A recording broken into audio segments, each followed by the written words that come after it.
This is a Cincy fan talking with LP. You can catch me on Twitter. That's a Cincy fan talking. You say it like it sounds, just leave off the G. If you have ideas for the show, you can reach me at Cincy_fan talk at yahoo.com. If you have any suggestions for the show, make sure you leave them there. Who knows, you might find yourself as part of the show.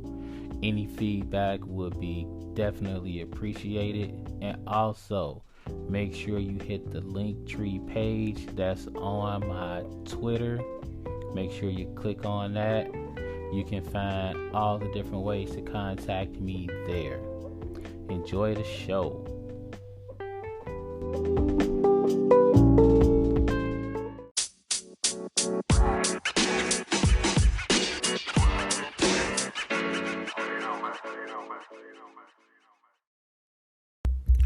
What's up? What's up? What's going on, everybody? Welcome to another episode of A Cincy Fan Talking with LP. And of course, this is LP. Welcome back to the Humble Pod, y'all. Appreciate y'all sticking and staying for a little bit and kind of listen to what I got to get off my chest as far as sports and all the other stuff that's going on surrounding sports and all that. I wouldn't say good stuff because sometimes it ain't good, but I mean, that's where we at.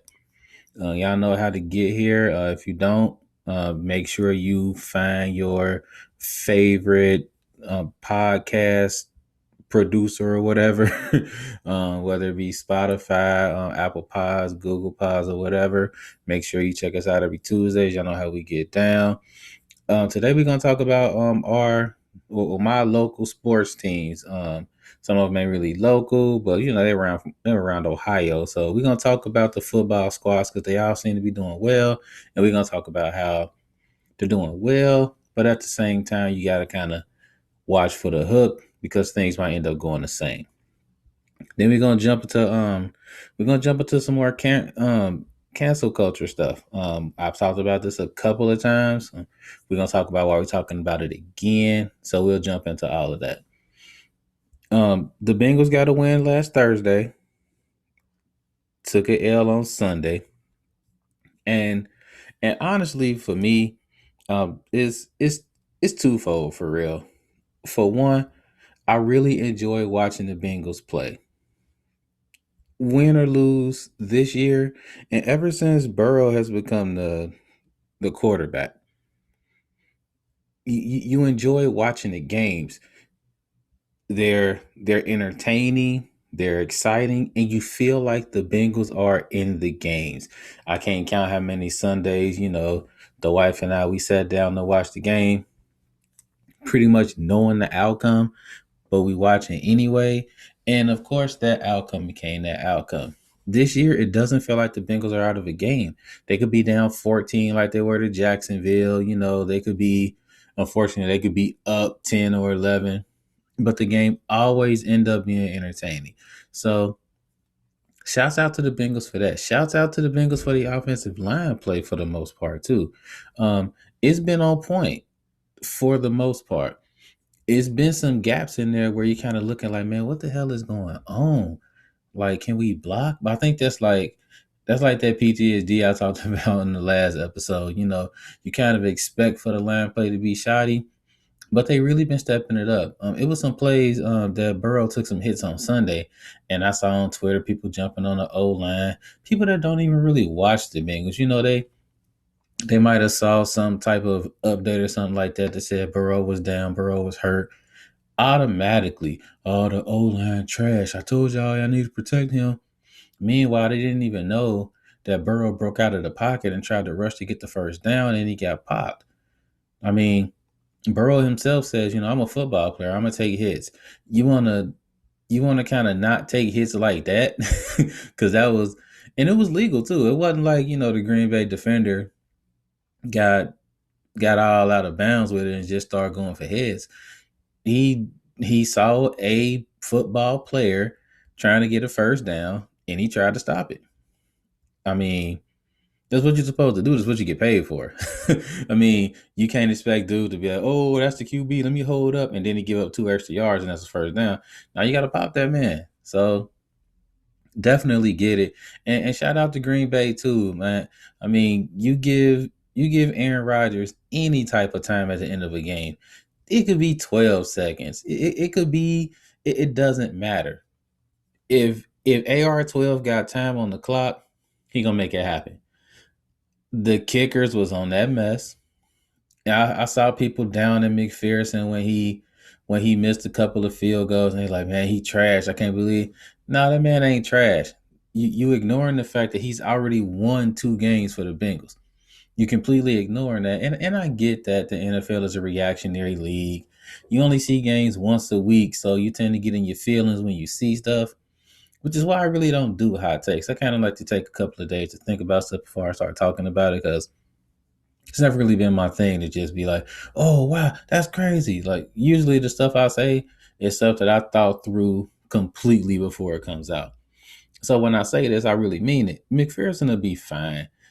Kickers are going to miss kicks. You watch Mason Crosby go through a horrible day on the other side for Green Bay. That man is not trash. I mean, countless times Mason has come through in the clutch for Green Bay. So I feel like McPherson he'll be fine. This is one of those things where you kind of go through this to grow through this. So my only real complaint about the Bengals through 5 weeks is the inconsistent play calling. And I see people getting down like, fire Zach Taylor, play calling is trash. Well, wouldn't say all that just yet, but the play calling is so inconsistent when you understand the fact that when they open up the offense, the team does great. You get Burrow in a 2 minute situation, you get Burrow feeling himself, and the offense just kind of doing great. They'll mix the run with the pass. They'll pass on first down. They'll run on second down. They'll keep the defense off balance, which is what you're supposed to do. You run when you're supposed to pass. You pass when you're supposed to run. As long as you stay in front of the chains, it's all good. But you'll notice with the Bengals that they bogged down in stretches of the game. You saw it in the first half against Jacksonville. You saw it in stretches against Green Bay. The offense just kind of gets stagnant. And you can, I mean, real talk. The wife and I, we literally predicted like 7 or 8 plays in a row from the Bengals on Sunday. That should not be. We're looking like, okay, this will be a run this way. All right, this will be a pass. When you start being able to predict that stuff, that's how you can tell things are getting really, really stale. When they shake it up, the team does great. I almost feel like when you give Burrow more control over the offense, he does a lot better because I don't feel like things are as scripted. And I think a lot of coaches kind of get into this. They're kind of go with tendencies. We saw this in film, so let's do this, let's do that. Meanwhile, the quarterback, he's feeling the vibe of the field. He's understanding what everybody's doing in real time. So if you have a QB that can handle that, give him more and more control. That's what I feel like should be happening. And you'll notice when the Bengals are doing great, Burrow's checking down. He's checking off at the line of scrimmage. He's seeing something. He's like, let's do this, let's do that. This is when the Bengals are at their best offensively. When the Bengals are at their worst offensively, play comes in, they're running that play no matter what.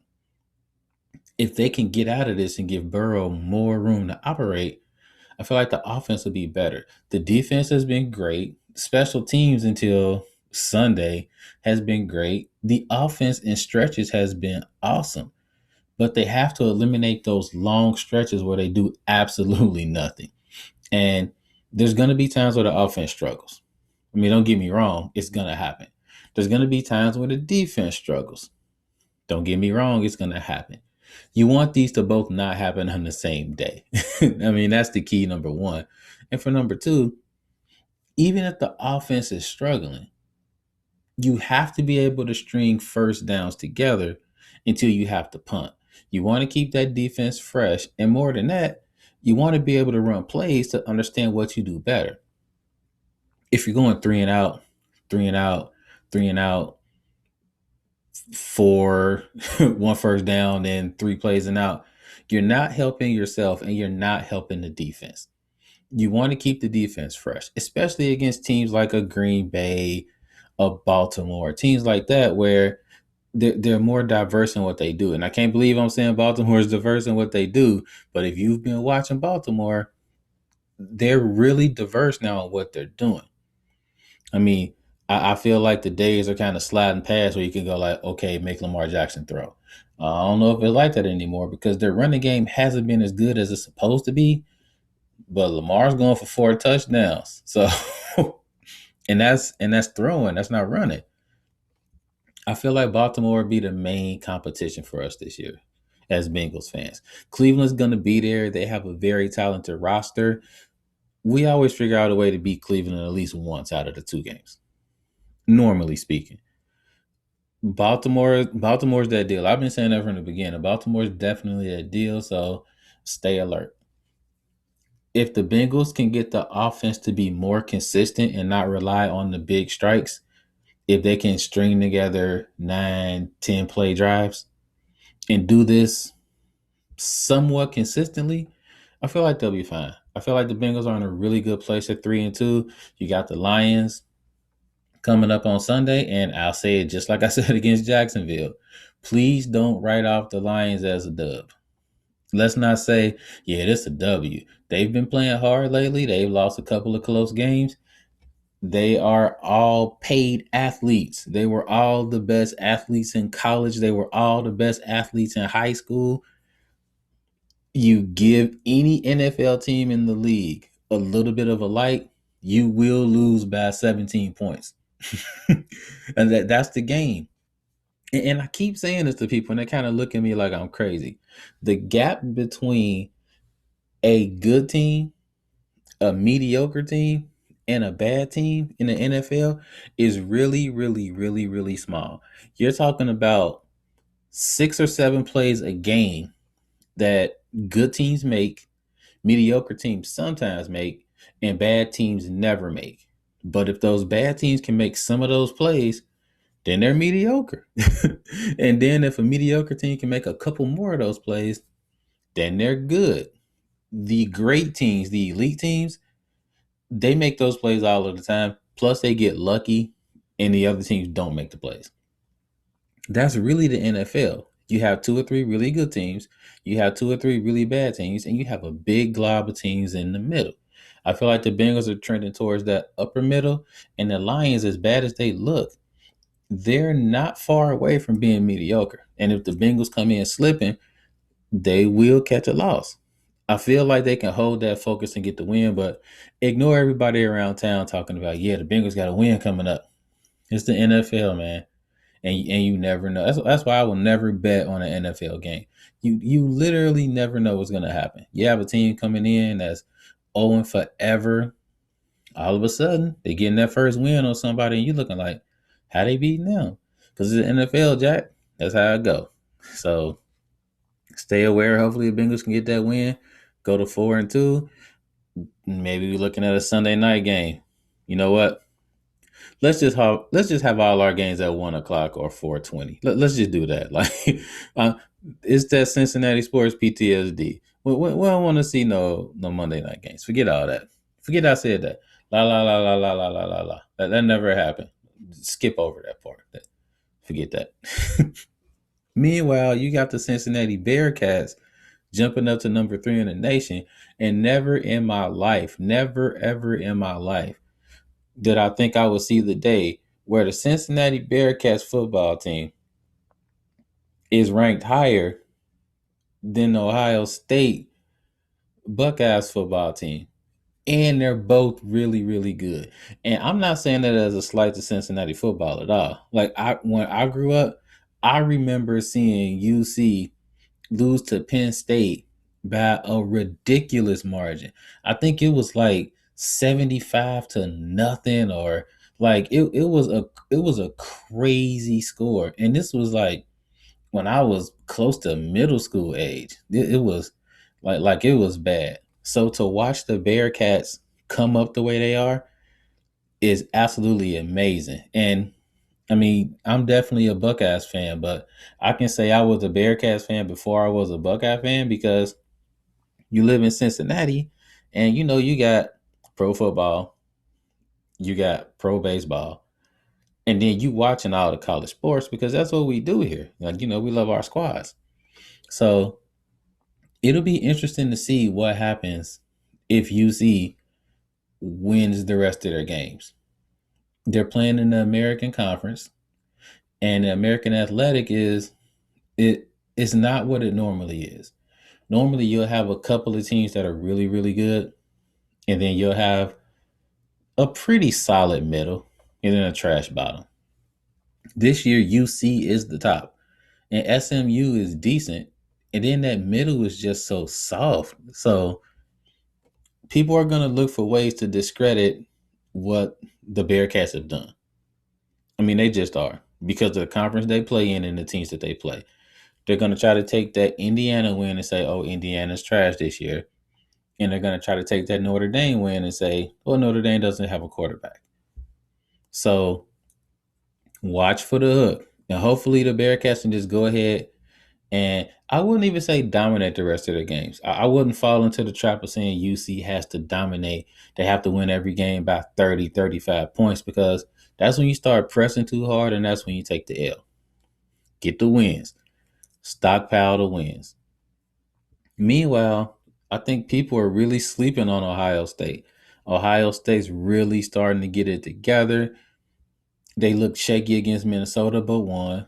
They lost a close game to Oregon, and people don't understand how close that game was because they looked out of it for a long time, and then you could just slowly start seeing them coming back. If they make a couple more plays, overtime is happening. But they did take that loss, and ever since then, they've been getting better and better and better and better. And it reminds me of the year that the Buckeyes won the whole thing in like 2014. Took the loss to Virginia Tech, and after that, people just kind of forgot about the Buckeyes. They really did. I think they were ranked as low as like 19th or 20th or something like that, and they just kept trending up and trending up. And what do you know? They end up in the first college football playoff, then beat Alabama, beat Oregon, boom, national champions. What I like about this system more than anything else is that for a lot of teams, one game doesn't put you out of the playoff, like losing one game. It's really about when you lose more than anything. I think that's the flawed part about this. You take a L first, second game of the season, you good. You take a L week 11 of the college football season, it's all bad. Like, I mean, the sky is falling and you might as well just wrap it up. I feel like once they expand the playoff, it'll be a lot better because you don't have to worry about when you take a loss, if that makes sense. At the same time, teams like UC are always going to get messed over simply because of the conference they play in. So, I don't know. I feel like expanding the playoff is going to be great, but I really just get the feeling we're going to keep seeing the same thing that we're seeing. We're just going to see the same teams end up in the college football playoff. Because I hate to tell y'all this year, as chaotic as it's been, as crazy as the games has been, if you look at who's in the top 10, pretty much the same teams with the exception of Clemson. And if everything trends the way that it's trending, UC is going to end up being number 5.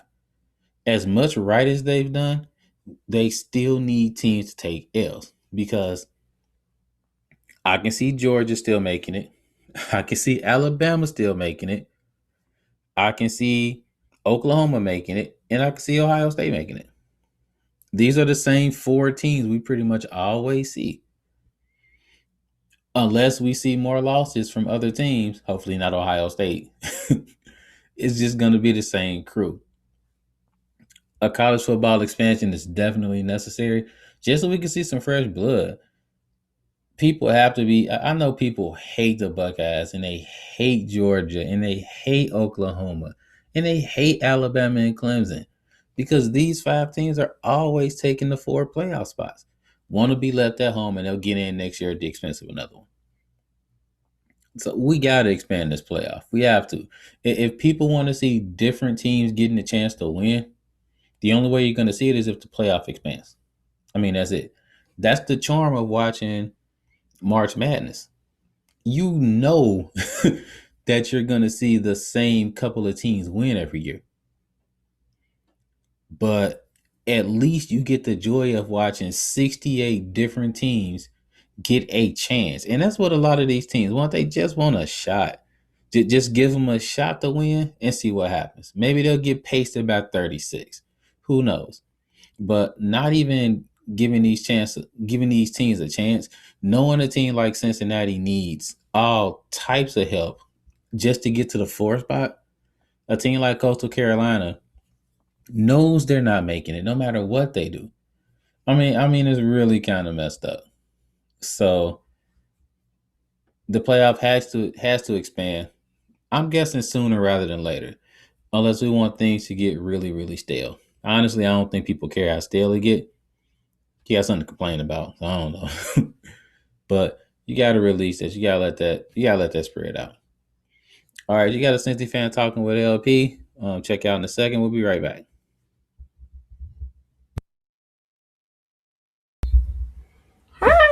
Hi, I'm Princess and I'm Queen. This is Daddy. You have to say, and this is a Cincy fan talking with LP. And this is a sensitive fan talking with LP Daddy. Nice job. Mm-hmm.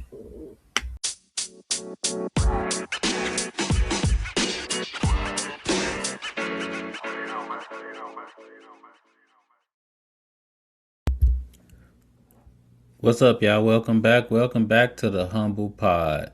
So, I've covered this subject a couple of times on the pod, but it's always been my feeling that you want to cover topics like this more than once because not only will I as a host feel a little differently about it, but I feel like there's always a different spin you can put on something. There's always something that you thought about that you didn't think about before that you might want to say. I don't ever want to confine myself to be like, okay, I talked about that before, so I can't ever talk about it again because I don't really think that's realistic. As long as you're not beating a dead horse and as long as you're not repetitive, then I feel like you're good. I mean, that's kind of my take on it. So I'm jumping back into this whole cancel culture thing again given certain things that have been going on. Things like John Gruden, oh, I was about to say getting fired. No, resigning from his post with the Las Vegas Raiders. Um, all of these people in entertainment and stuff like that supposedly being canceled, quote unquote. I, I'm starting to feel a little differently about cancel culture now. And my take is this: I don't think anybody in a higher standing, athletes, entertainers, coaches, stuff like that. I don't feel like they ever necessarily get canceled. and that might be kind of weird, but if you watch closely, they just kind of duck off for a while. You get the apology. I don't know how real they are about the apology. I'm not about to say if they're real or not because I don't know these characters. But you'll get the apology, you'll get the regret or whatever, and then they'll drop off the face for a while. You won't hear from them for a little bit, and then they'll slowly but surely pop back up, and pretty soon they're still doing their same thing, like they never stopped doing it. And pretty soon people will forget what they did, and it's always under the same guys. It's always the same thing. You know, they made a mistake, they owned up to it. So how long can you punish somebody for making a mistake? That whole thing will pop back up. And I'm not saying it's necessarily wrong, but there are a couple of things that I truly believe. Number one, and I truly believe this. I feel like if we judge everybody based on their worst act, nobody would be able to do anything. Like if we took the worst thing that you did and we judged you solely based off of that, we would think you were trash. If we took the worst thing that I did and we was like, okay, that's you forever, then we would think I was trash. So I get that people deserve second chances. I mean, as a teacher, if I'm not giving kids second chances, then what am I doing? Like, I might as well just wrap it up as a teacher. But at the same time, there should be consequences for the things that people do. There has to be. I don't really think that there should be situations to where people can just do horrible things and then say, I'm sorry, and then get to do what they want to do a week later or a month later. I get that people need to make a living. I understand that. But is it really fair that, entertainers and athletes and people like that can do horrific things and then wait it out and then get to go back to it? I I feel like this is where cancel culture came from. This is the reason why cancel culture exists. It exists so people like us, normal people per se, they can hold people in power responsible for the things that they do. I feel like that's the main reason why this exists, because if you look around, companies don't do that. Sports really doesn't do that. Basically, things that are for profit, they don't hold people responsible for the things that they do because they really just want to get paid. So it's like, don't get fired, resign. Um, you may go to jail, but you'll get probation. Meanwhile, and this is really the case, this is what's happening to R. Kelly right now. I looked at an article that said his streams, his music was getting downloaded at a 500% rate higher than before he got found guilty of the stuff that he did. Where are the consequences for something like that? This is his main money making vehicle. And instead of punishing him by taking all of his stuff off streaming sites, he's still getting airplay. Imagine what would happen to you if you did some of the things that these people did. You're getting fired, you're not getting your job back, and good luck trying to find another one. And I hate to be repetitive, but I did say this before, and I'll say it again. America is a place that values talent over ethics. That's kind of where we are. So since America values talent more than pretty much anything else, it's easy for people to look the other way when we see crazy stuff happen, as long as you let it simmer so people can forget about it. That's the key. You can't have somebody, saying racist things and then jumping right back into it, which is basically what happened with John Gruden. We heard the racist stuff come out, on the emails last week. He's still coaching that game on Sunday and literally said, I don't want to talk about this anymore. Said that in a news brief. Said that in the interview. So basically, people were just waiting for this stuff to blow over, and more emails came out, and you can't let that blow over. This is the reason why cancel culture is so important, in my opinion.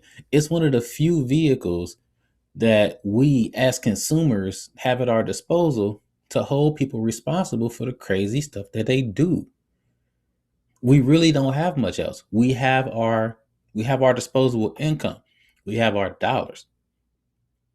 We can use that to basically tell people, hey, I'm not cool with you talking like that. I'm not cool with you treating women like that. Like, I'm not cool with that. So since I'm not spending money on you. And if we take that away, then we're asking businesses and we're asking corporations to hold people responsible. but they're not responsible for what people do. They don't feel like that. They're responsible for making money. And if they can make money, they're not going to necessarily hold people responsible for the crazy stuff that they do. And I feel like it's time that we understood how important, how impactful we can be as a collective. I mean, imagine what would happen if this whole thing with John Gruden popped up and the emails popped up or whatever. And instead of people being like, oh, no, that's crazy, he got to go, people would be like, oh, well, this is basically what happened before more and more emails came to light. I, I just find it kind of crazy that as a society, we value entertainment and we value talent so much that we're willing to say, hey, you know what? They deserve a second chance, or a third chance, or a fourth chance, or a fifth chance. There's so many athletes that get so many chances because of what they can do, and people are just okay with it. But they're not okay with regular Joe making a mistake. So, and I get that people could say, the NFL is hypocritical, and well, what about the people that they have on the Super Bowl halftime performance? They've said crazy stuff, they've did crazy things, and they had them performing. So why would John Gruden? Full stop. That's a full stop right there. I like to call that the middle school argument.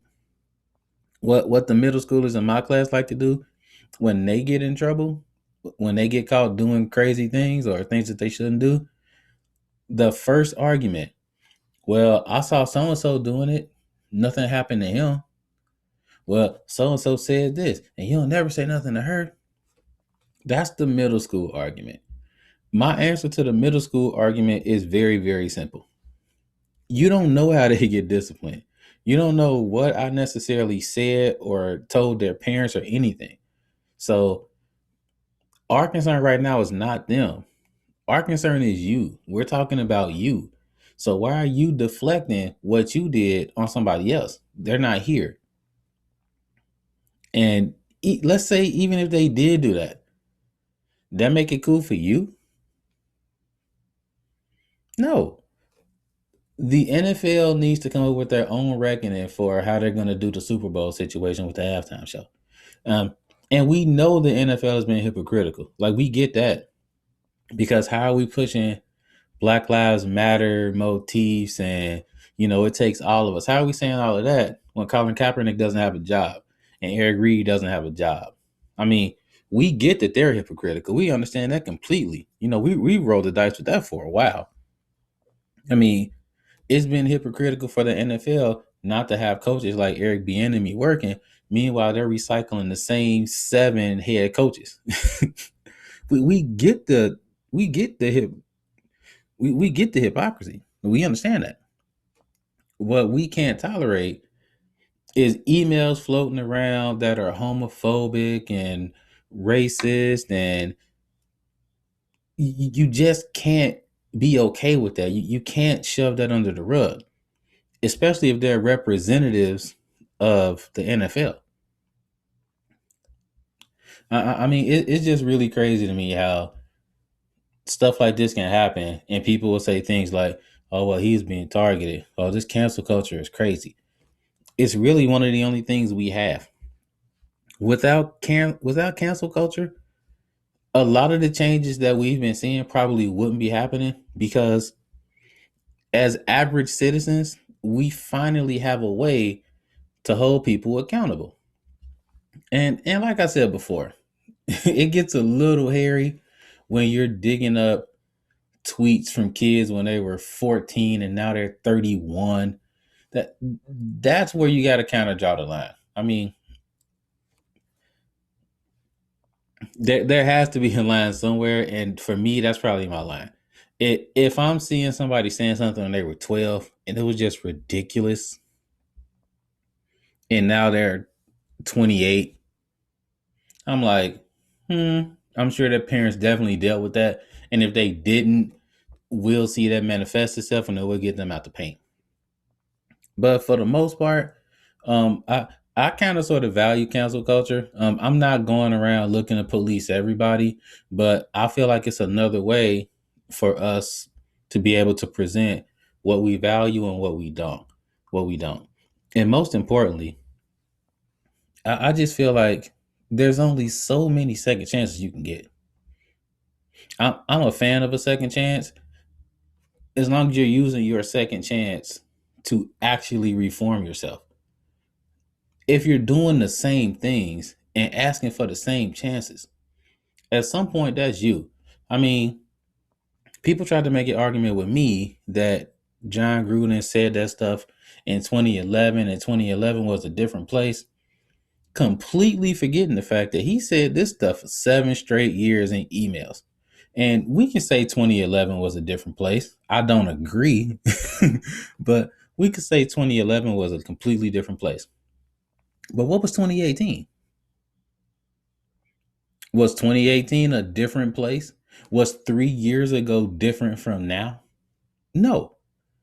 And these emails started in 2011. They ended in 2018. So, what's the excuse for a full 7 years of that? There is no excuse.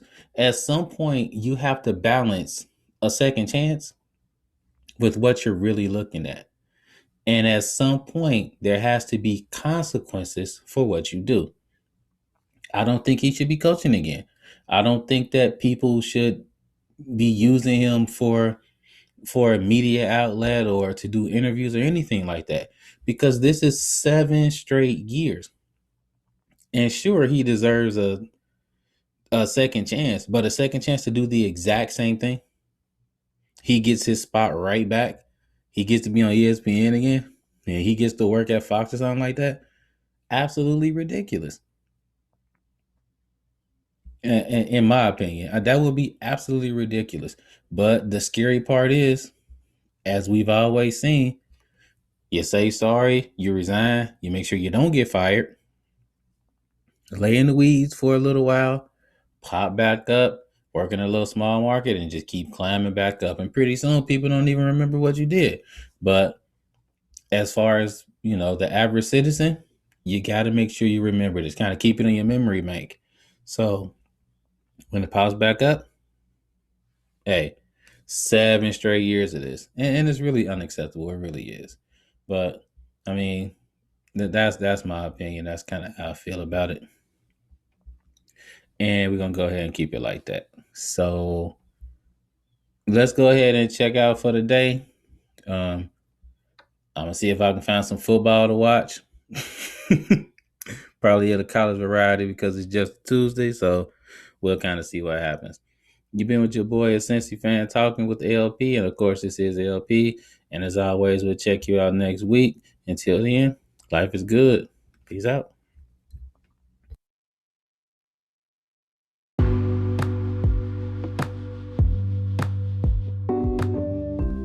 If you're not ready for the conversation to end, I'm not either.